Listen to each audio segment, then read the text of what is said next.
Dear students, today we are going to study the chapter The Pronoun.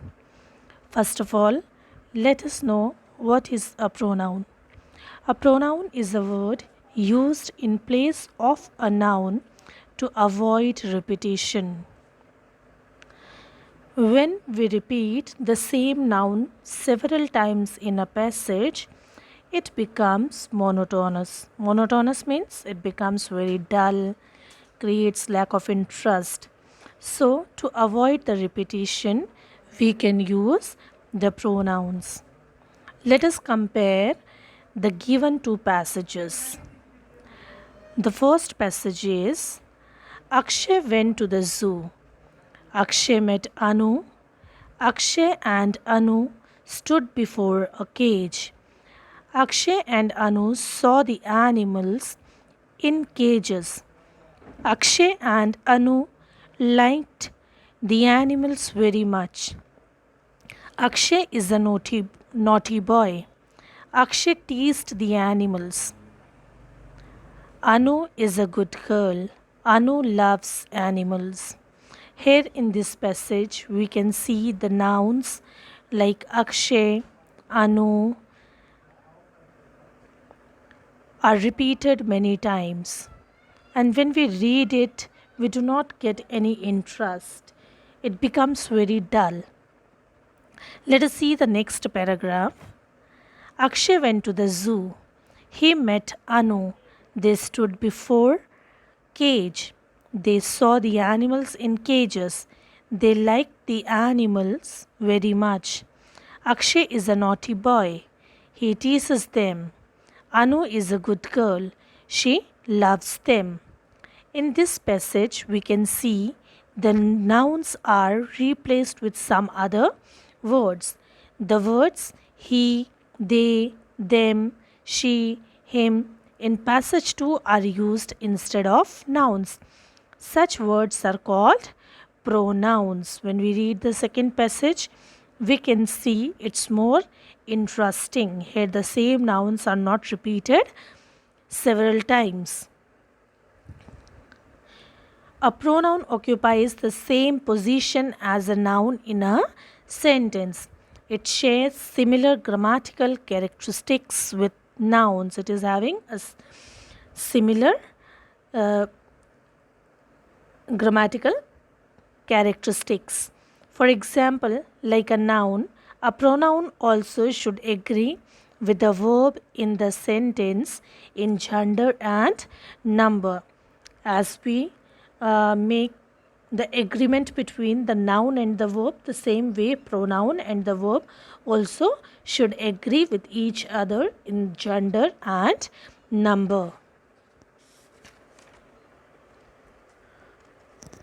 Dear students, in English grammar, there are different types of pronouns. Here, the given diagram shows the different types of pronouns. These are personal pronouns, reflexive pronouns, emphasizing pronouns, relative pronouns, and possessive pronouns. Today we are going to study the personal pronouns and the reflexive pronouns in detail.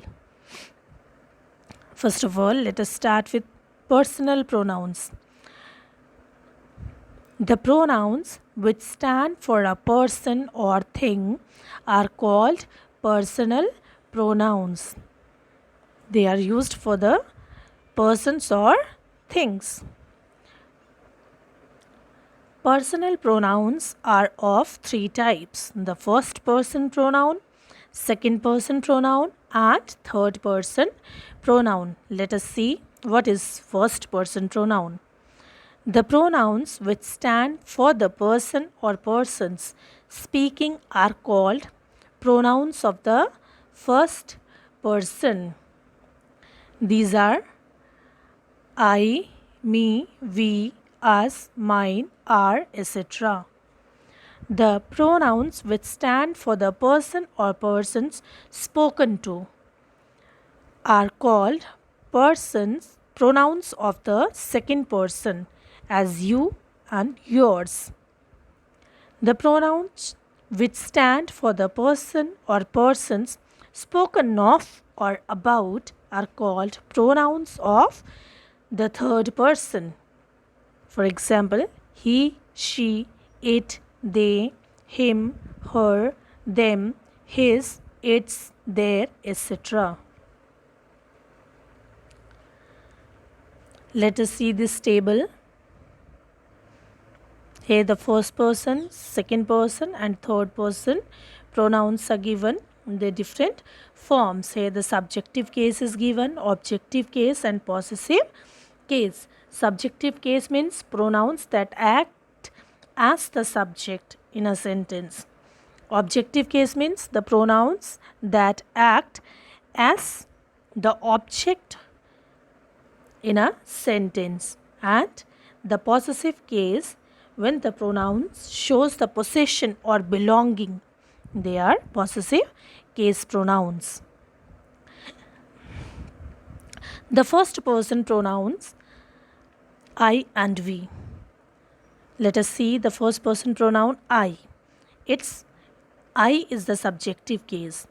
Me is its objective form and mine is possessive form. The pronoun we is also first person pronoun. It's a subjective form. Us is the objective form and ours is the possessive form. Now the second person you is subjective form. You can be used for the singular subject as well as for the plural subject. Its objective form is also you in both the cases, the singular as a singular subject and or as a plural subject, and yours is the possessive form in both the cases, like singular and plural. The third person pronoun are he, she, it. These are the singular subjective forms, he, she and it. Their objective forms are he, him, she, her, it, and its possessive forms are he, his, she, hers, it, its. And the third person plural pronoun is they. Its objective form is them and the possessive form is theirs. Now let us learn about the reflexive pronouns. Reflexive pronouns point back to the doer of an action. Doer of an action means it is the subject of the sentence. Just as we see our reflection in the mirror. When we see our reflection in the mirror, we see the exact copy of ourselves. The same way reflexive pronouns are also, they point back to the doer of an action. Reflexive pronouns refer to the same person as the subject does. The self form, S-E-L-F, self forms of personal pronouns are called the reflexive pronouns. Reflexive pronouns are formed from the personal pronouns. When we add S-E-L-F, self suffix with the forms of the personal pronouns, we get the reflexive pronoun. A reflexive pronoun cannot be used as the subject of a sentence. We cannot use it as a subject of a sentence, but it is used as the object of the sentence. Let us see this table. Let us see the examples first. Mansi blamed herself for this loss. Herself is a reflexive pronoun. Mansi is the subject. Mansi blamed herself. Herself is pointing back to the subject itself. Herself means it is Mansi itself. He always talks about himself. Here he is the subject and himself points back to the doer of an action. He is the doer of an action, and the reflexive pronoun himself points back to the doer of an action means to the subject. Here the table is given. Let us see the the pronoun, persons, and their reflexive forms. I is personal pronoun. Its reflexive form is myself. We, ourselves.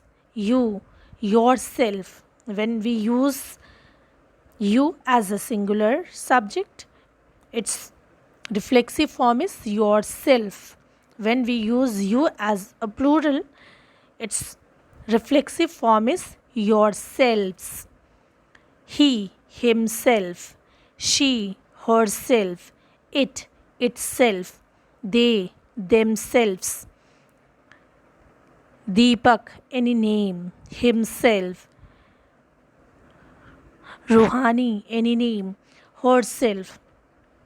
So, dear children, always remember we add self or selves with the personal pronouns to make the reflexive pronouns, and reflexive pronouns point back to the doer of an action.